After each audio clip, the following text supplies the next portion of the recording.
Pada waktu Pak Erlangga bersama Pak Zulkifli Hasan menyerahkan dukungan pada Prabowo, ya di Gedung Arsip ya kalau nggak salah pada waktu itu. Itu kan 3 hari sebelumnya Golkar sudah permisi untuk mendukung Pak Ganjar Pranowo. Dan ketika kita tanya kenapa berubah? Jawabannya adalah hidup saya hitungannya hari, bukan lagi hari, jam.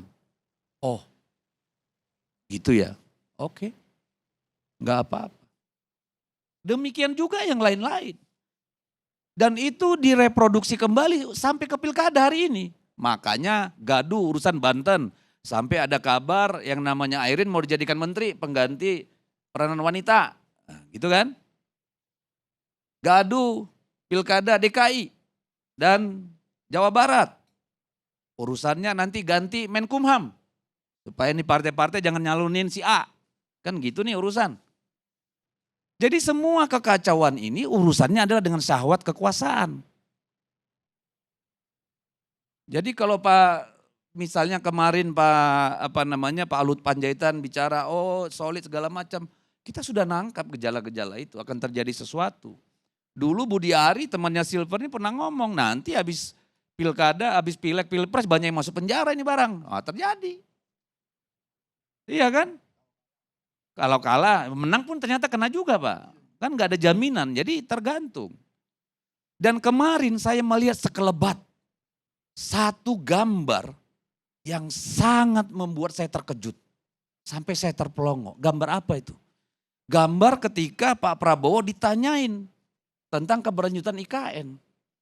Saya melihat gestur Pak Jokowi itu, Presiden Republik Indonesia. Dengan tangan begini. Seperti Kaisar Ming nih. Ya. Begini Pak barang itu. Sementara Pak Prabowo yang presiden tangannya di bawah begini. Saya mikir, ini apa gak kebalik nih posisi ya? Harusnya kan presiden yang sudah mau mengakhiri itu lemdak. Dialah yang tangannya di bawah. Sementara presiden yang terpilih itu gagah karena akan memerintah. Dunia ini udah kebalik-balik saya bilang. Udah gak jelas di negara ini. Kacau udah. Ini pertarungan masa depan nih. Yang terjadi sampai 20 Oktober nanti ini pertarungan Pak Jokowi dengan Pak Prabowo. This is the real matter sebenarnya. Enggak ada urusan.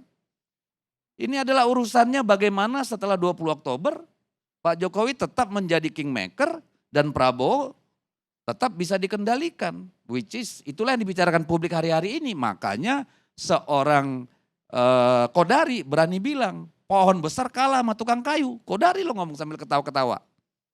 Sebesar apapun pohon kalau ketemu sama pohon sama tukang kayu, kalah tuh kayu. Mau kayu jati, kayu apa, kata Kodari itu kan. Kita kan nangkap, ini kan buzzernya sana nih, ini pesan nih buat kita gitu kan. Untung kita banteng bukan pohon Pak. Jadi gak laku tukang kayu sama kita. Seruduk Pak barang itu. Tapi kan kita politisi ngeluh, selama ini kemana aja baru sadar. Aduh, kita bilang ya sudahlah kami ikut bersalah. Ya, salah kami. Tapi kan malaikat aja bisa ditipu sama dia kok apalagi kita gitu loh. Iya kan? Saya harus ulang-ulang bilang ini karena apa? Menyedihkan sebetulnya. Sangat menyedihkan. Tadi kita di awal bilang, disampaikan juga oleh Bang Maman tuh. Pak Erlangga ini sangat berprestasi. Dalam pilkada, dalam rekrutmen, dalam membela kader, dalam menaikkan kursi. Ya ada apa ya kok tiba-tiba mundur atau dimundurkan? Kalau itu kasus hukum yang dari kita dengar sudah hampir 1,5 tahun lalu, kok baru sekarang dieksekusi? What's happened? Apakah selama ini dipertukarkan trade off? Hanya buying time? Kan ini problem buat kita. Kalau lembaga-lembaga penegak hukum bisa trade off dengan pemegang kekuasaan, lalu siapa yang ngawasin penguasa? Kan bingung kita. Ya. Kadang-kadang saya ditanya orang, kamu nekat banget sih ngomong kayak begitu. Saya bilang, kalau bukan kita yang ngomong ini siapa lagi sih? Masa kita ikutan gila? Masa kita ikutan bisu?